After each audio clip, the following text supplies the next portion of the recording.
Hey guys, welcome back to another Call of Duty Modern Warfare video for this Monday, where we go over community news in general and any official news relating to the community from Infinity Ward.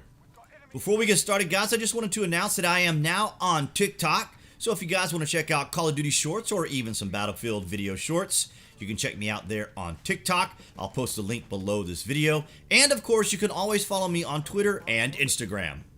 As we come to the end of Season 3, we did, of course, have another double experience weekend. Always nice for those trying to catch up on some weapons, as well as maybe even complete some officer challenges. And as we know, released from the team, we can anticipate not only Season 4, but also the 1.22 update. And this will be on Tuesday night, 11 p.m. for those on the Pacific, and 2 a.m. for those of us here on Eastern Time. Now, rumor has it, and probably has been somewhat confirmed, we can anticipate the Vector and the Galil to be two new weapons that will be introduced into the release on Tuesday. Of course, we will know officially once the patch notes have been released. As Season 3 comes to an end, the last of my officer challenges is to unlock the Juggernaut.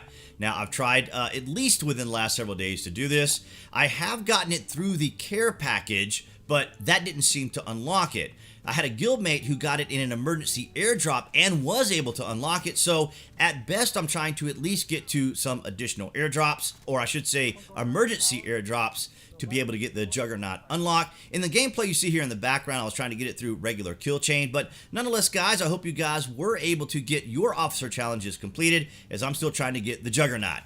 For those who have completed the Season 3 officer challenges and are attempting to use the emblem, some people are experiencing trouble with it as it is supposed to be animated. The team is aware of it and they are still working on it, so hopefully they'll have it resolved at least by the 1.22 update and Season 4.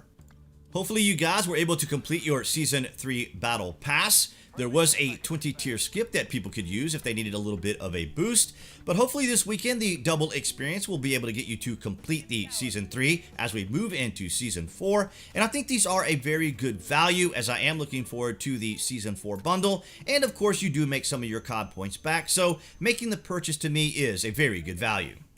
In last week's Warzone playlist update, we did see the introduction of duos, which was much anticipated by the community, and of course the return to regular standard plunder play. There is discussion within the community on whether or not Warzone has kind of reached its peak and is starting to wane. Drifter came out with a video this week which was kind of interesting, where he's a bit tongue-in-cheek, maybe even slightly sarcastic, which is kind of typical of Drifter, but I do respect his thoughts and opinions, where he's suggesting that it has culminated into groups of very competitive players, making lobbies incredibly sweaty, as well as still having problems with cheaters, but nonetheless it still seems to be very popular among players and within the community. What we do know about Warzone and Plunder is that Activision and the development team will be continuing to build upon the genre. If you guys haven't already, I hope you've had the chance to unlock your Mud Dropper, which was one of the Easter eggs within the game. There was a lot of discussion, as you remember a few weeks ago, about phones and computers being in the game, and now we know, of course, that the phones were a part of the Mud Dropper Easter egg, and of course now we can anticipate, perhaps with the release of Season 4, an addition or a use for the computers that are the Easter eggs within the game. If you guys haven't had a chance, I did make a video up here in the top right hand corner on one of the Mud Dropper unlocks that I did back on Memorial Day with a pug group. Now, I did go back and play it with my guildmates, so they were able to get the Mud Dropper as well. It was a lot of fun, and I hope you guys will enjoy that video.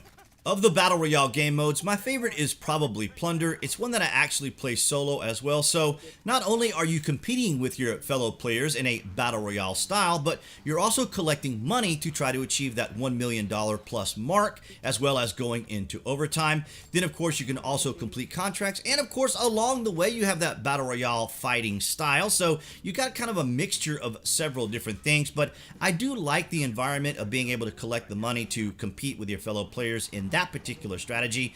And as you can see here, my fellow guildmate Crazy Mage, who is a bit of a crazy player, she's got over $30 million and 53 wins already. And in this clip here, you see I'm pretty much playing solo and managed to finish 4th because I just go in there and just start hitting box after box as well as doing contracts. But nonetheless, guys, I do enjoy the Plunder game mode probably more than Warzone, but that's just kind of my opinion, and I'm looking forward to seeing what the team, as well as Activision and the development team, is going to do moving forward with these particular game modes. In the Infinity Ward Trello, one of the hot issues, of course, is that of Ghost not protecting against the heartbeat sensor. The team has ensured all players that this is working as intended, but showing incorrectly within the kill cam. So it's actually a kill cam issue and not you running Ghost and being detected. They say a fix for the kill cam is coming in a future update, perhaps in the release of the 1.22 update on Tuesday. Also in Trello, under multiplayer known issues, reports of players unable to perform executions near the window on Hackney Yard in the yellow building.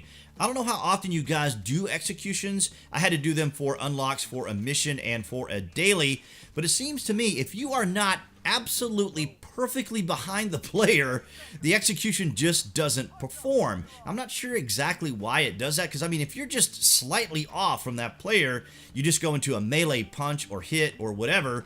But nonetheless, I don't know. You guys tell me how often you try to use an execution move or a finishing move, because to me it seems like you got to be perfectly in line. So I don't know what the yellow building has to do with issues that players are having, but when it comes to finishing moves, I got to be directly behind that player or it isn't going to work.